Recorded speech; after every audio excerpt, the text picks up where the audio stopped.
제 이름은 홍윤철, 올해로 70입니다. 평생 일만 하며 살아왔습니다.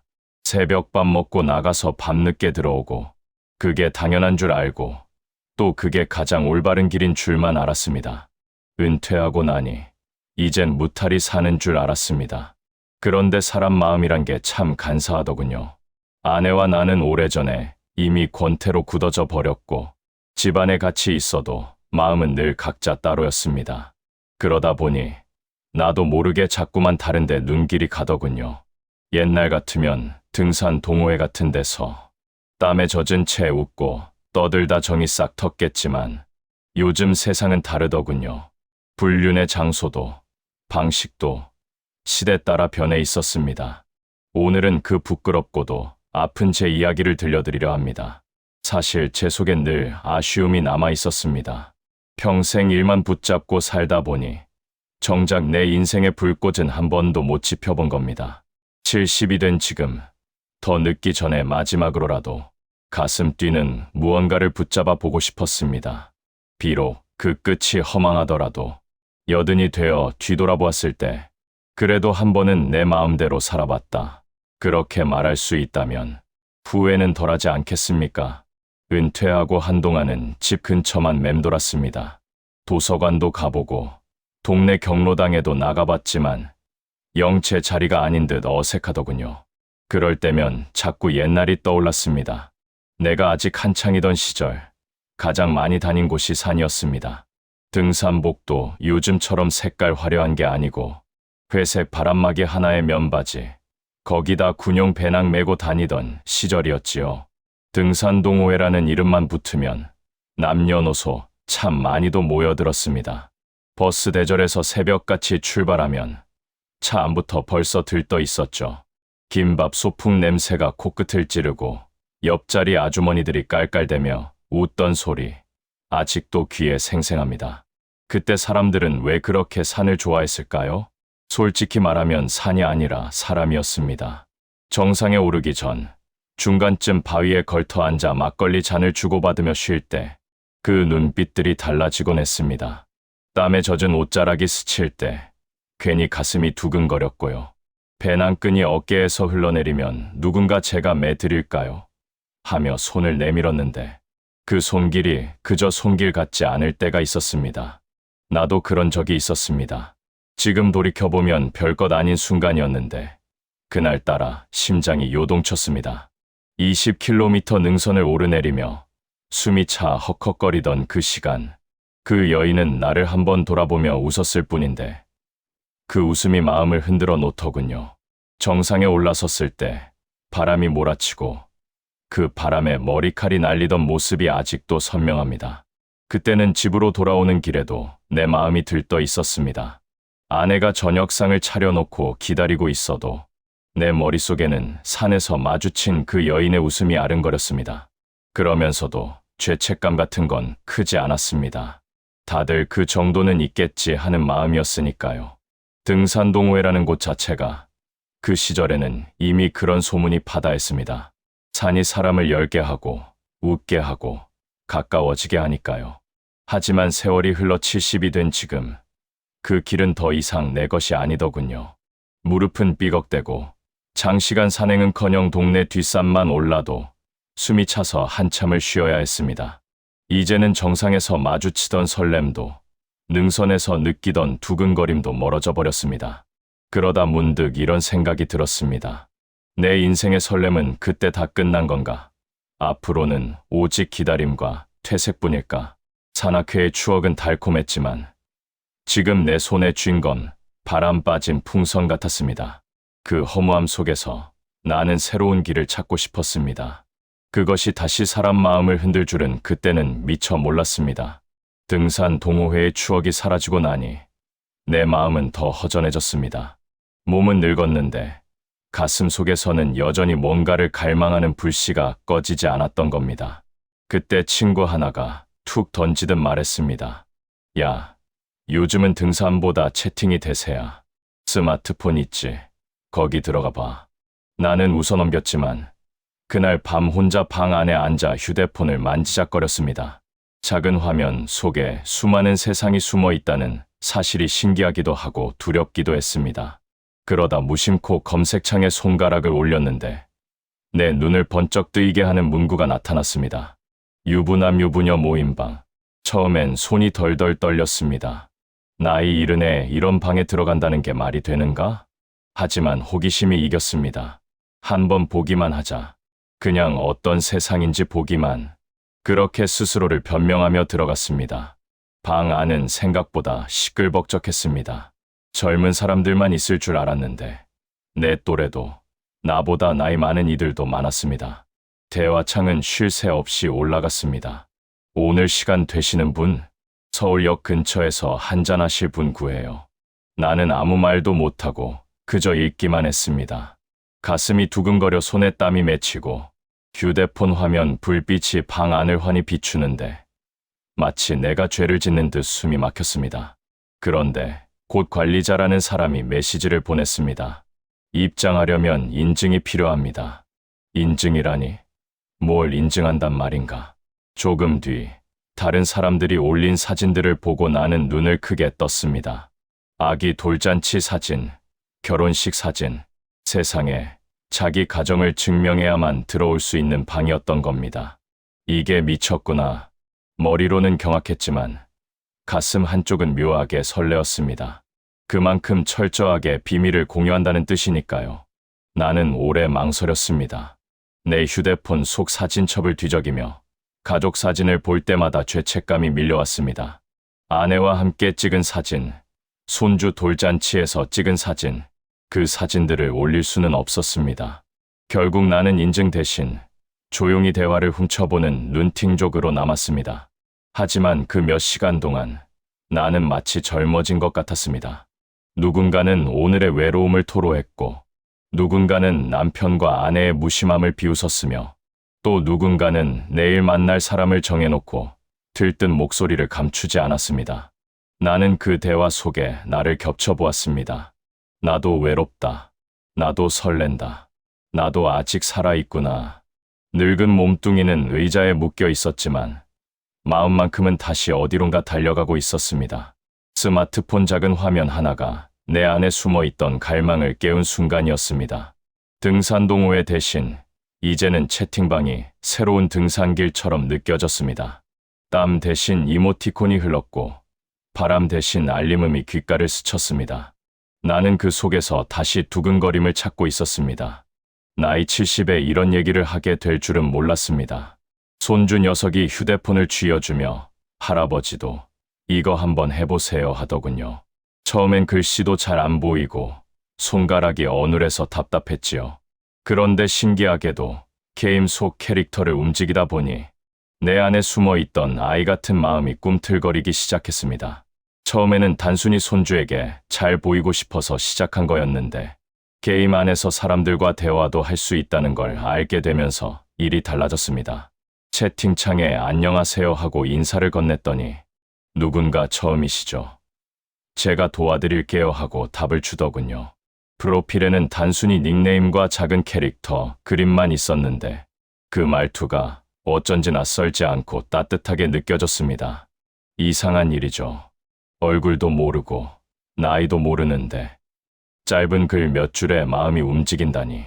특히 어느 날은 음성으로 대화를 하게 되었는데 낯선 여성의 차분한 목소리가 이어졌습니다.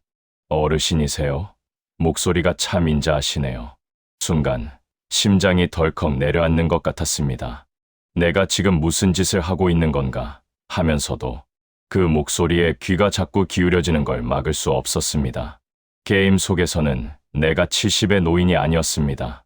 단단한 갑옷을 두른 전사였고 그녀는 밝은 옷차림의 마법사였습니다. 우리는 매일같이 던전에 들어가고 몬스터를 쓰러뜨리며 웃고 떠들었습니다. 현실에선 허리 아파 죽겠다 투덜대던 내가 게임 속에선 그녀를 지켜주는 용사 노릇을 하고 있었으니 참 우스운 일이 아닙니까? 하지만 더 우스운 건 제 마음이었습니다. 게임을 끝내고도 휴대폰 화면을 들여다보며 그녀가 접속했는지 확인하고 오늘은 왜 안 들어오지? 하고 괜히 서운해하는 제 모습이었습니다. 아내와 마주 앉아 밥을 먹으면서도 머릿속에는 게임 속 웃음소리가 맴돌았습니다. 내가 70에 이런 기분을 다시 느낄 줄이야. 놀랍고 부끄럽고 동시에 달콤했습니다. 손끝에서 캐릭터가 움직일 때마다 내 마음도 함께 흔들리고 있었습니다. 처음엔 그냥 게임 속의 농담이었습니다. 언젠가 오프라인에서 한번 뵐까요? 그녀가 던진 그 한마디가 머릿속에 오래 남았습니다. 70평생을 살며 만나자는 말이 이렇게 설레게 들린 건 처음이었습니다. 하지만 동시에 두려웠습니다. 혹시 내 나이 보고 실망하면 어떡하나? 내 처지가 드러나면 비웃지 않을까? 그런 걱정이 꼬리에 꼬리를 물었습니다. 그럼에도 마음은 이미 결정이 나 있었던 모양입니다. 약속 장소는 도심의 작은 와인바였습니다. 거울에 비친 제 모습이 영 못마땅해 서랍 깊숙이 넣어두었던 낡은 정장을 꺼내 입고 머리에도 살짝 포마드를 발랐습니다. 가슴 주머니에는 오래전 딸이 사다 준 은은한 향수까지 뿌렸습니다. 70 노인네가 뭐 한다고 스스로를 비웃으면서도 발걸음은 이상하리만큼 가볍고 설레었습니다. 와인바 문을 열었을 때 코끝을 찌르는 달콤한 향과 잔잔하게 깔린 재즈 음악 소리가 귀를 감쌌습니다. 은은한 조명 아래 그녀는 이미 자리에 앉아 있었습니다. 게임 속 마법사 복장이 아니라 짙은 보랏빛 스카프를 두른 세련된 여인이었습니다. 할아버지 아니, 윤철 씨 맞으시죠? 그녀가 웃으며 말하는 순간 내 얼굴이 화끈 달아올랐습니다. 70평생 들어본 그 어떤 호칭보다 달콤하게 들렸습니다. 우리는 와인 잔을 맞부딪히며 서툴게 대화를 시작했습니다. 처음엔 게임 얘기, 손주 얘기 같은 안전한 화제로 웃고 떠들었지요. 그러다 시간이 지나면서 서로의 외로움과 허기를 조금씩 꺼내놓았습니다. 아내와의 권태, 자식들과의 거리, 그리고 나이 든 뒤의 공허함. 그녀도 나와 비슷한 이야기들을 하고 있었습니다.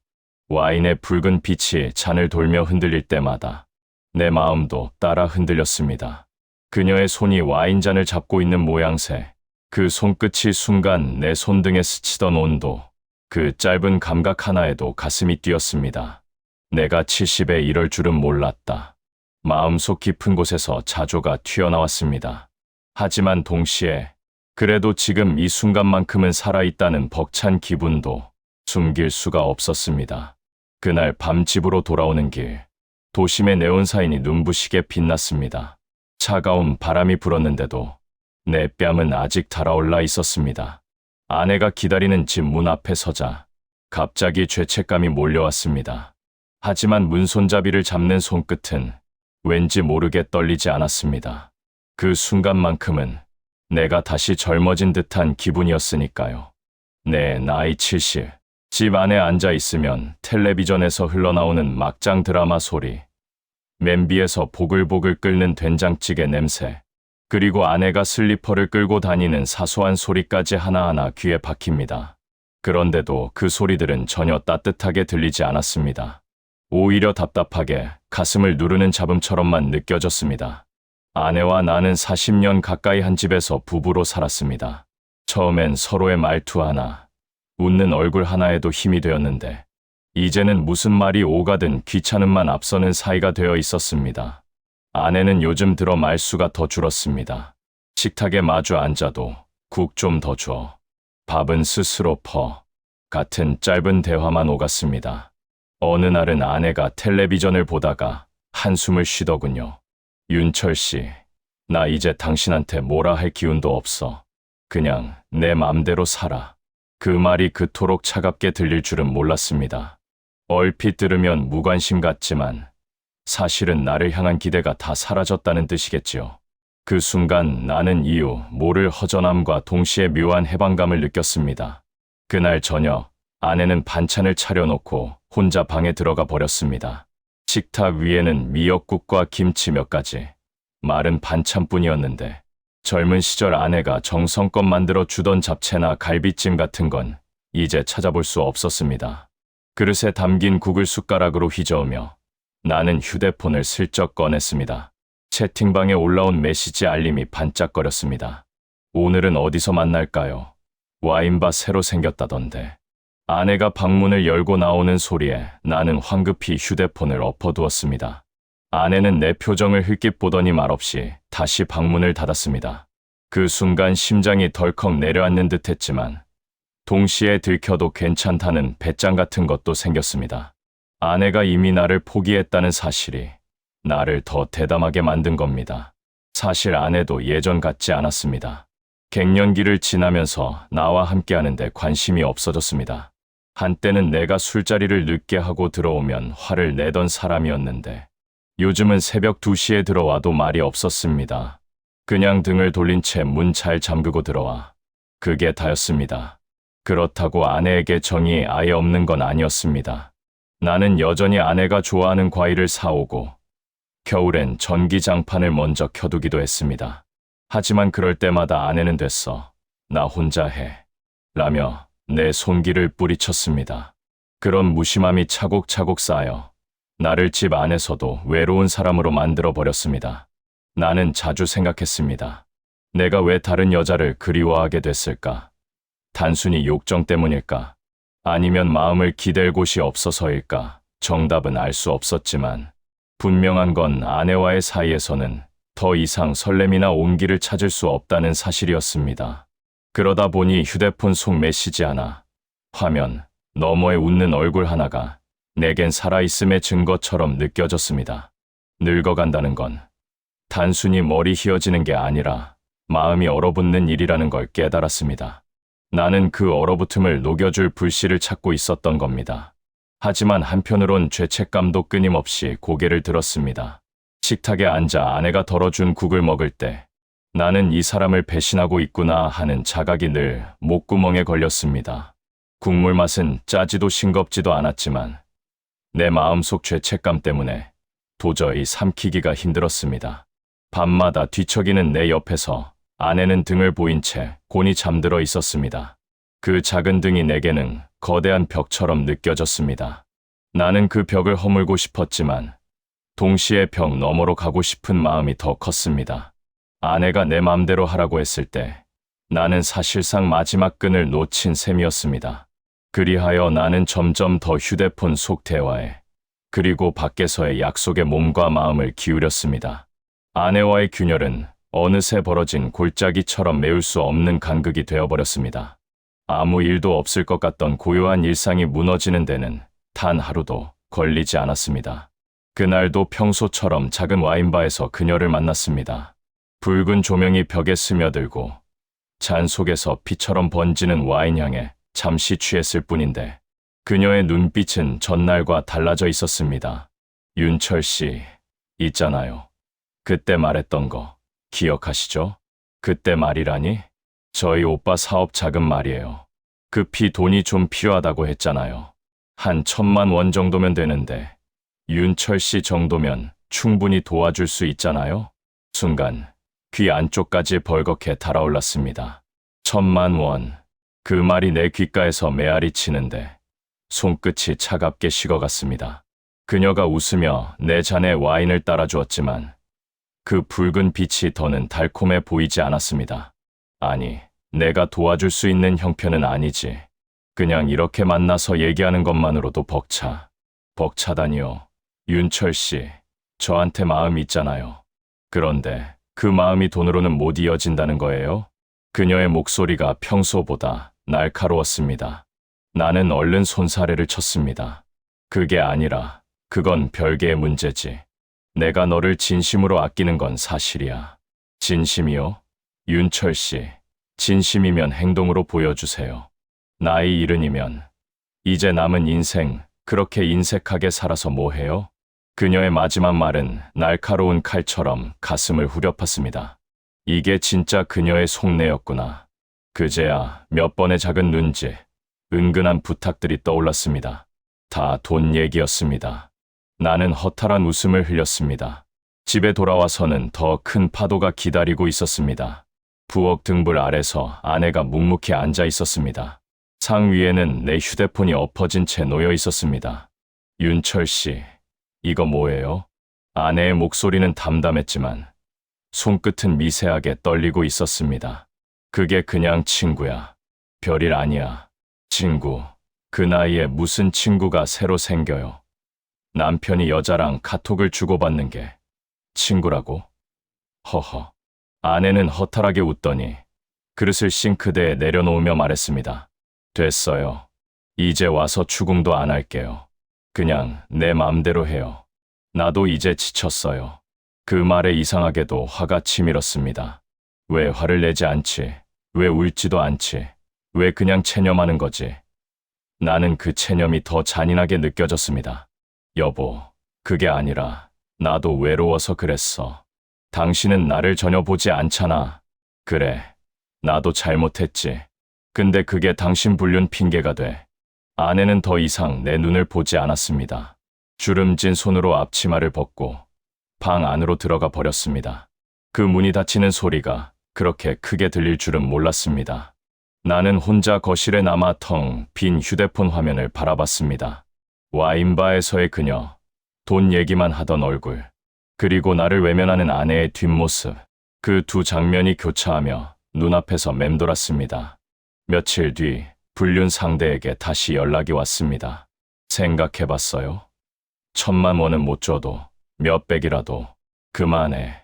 더 이상은 안 돼. 역시 그럴 줄 알았어. 늙은이 주제에 뭐 대단한 줄 알았네. 뚝. 전화가 끊겼습니다. 그 순간 몸에서 모든 힘이 빠져나갔습니다. 가슴이 철렁 내려앉고 손가락이 덜덜 떨렸습니다. 한때는 내 심장을 뛰게 했던 목소리가 이제는 날 조롱하는 소리로만 들렸습니다. 나는 소파에 털썩 주저앉아 천장을 올려다봤습니다. 오래된 시계 초침 소리가 유난히 크게 들렸습니다. 내가 이 나이에 뭘 한 거지? 집은 여전히 조용했고 아내의 방문은 닫힌 채 열릴 기미가 없었습니다.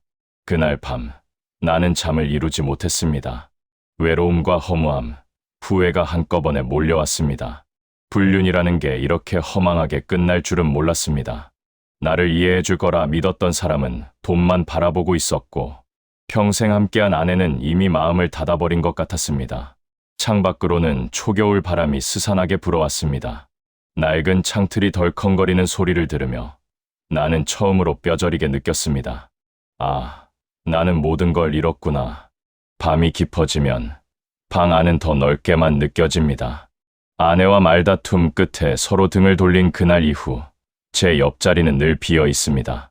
옆에서 TV 소리를 틀어놓아도 창밖에서 매미가 울어대도 그 허전함은 채워지질 않더군요.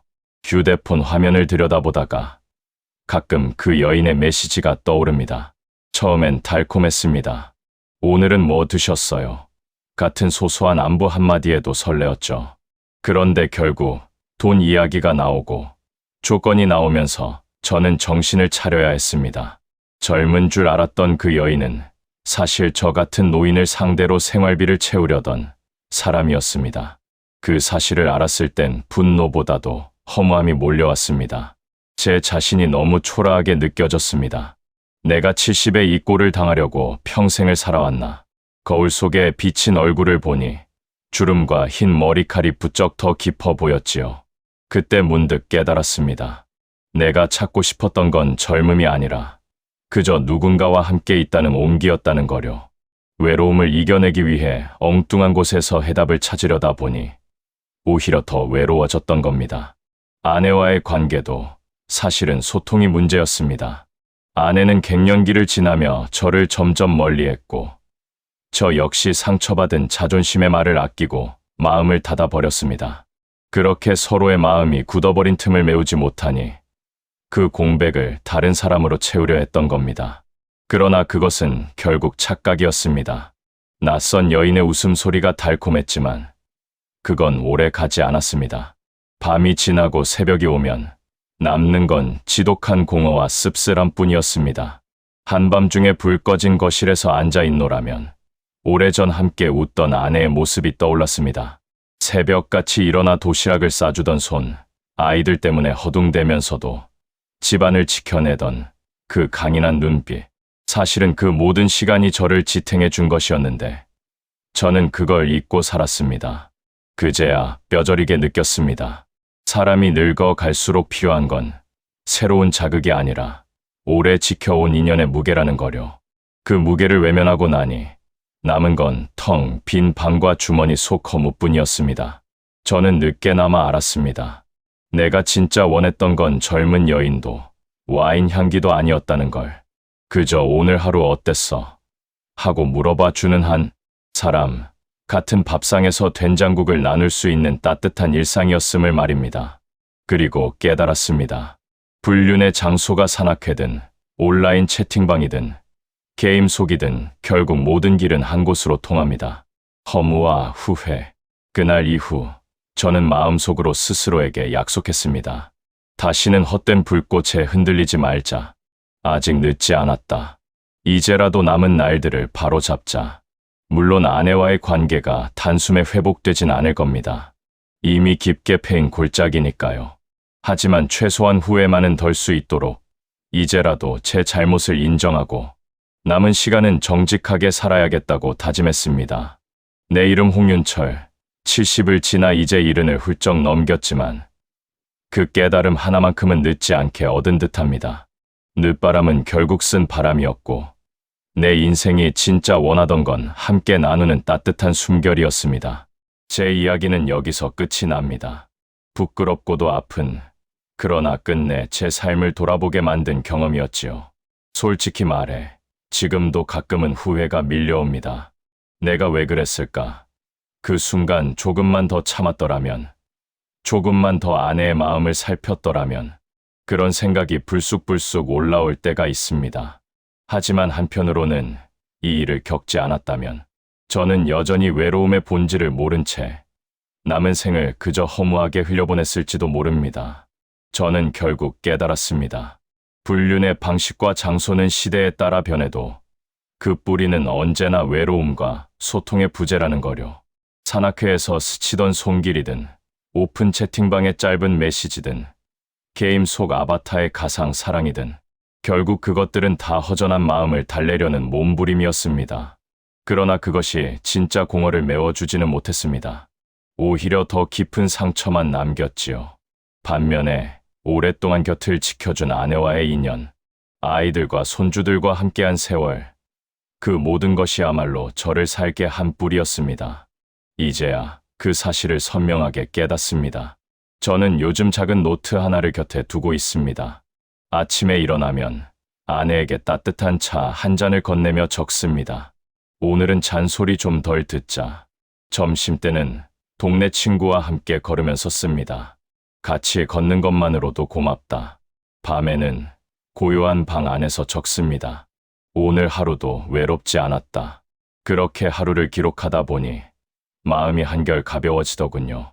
예전 같았으면 쓸쓸하고 허무해서 잠 못 들었을 텐데 요즘은 글을 쓰고 불을 끄면 차분히 눈이 감깁니다.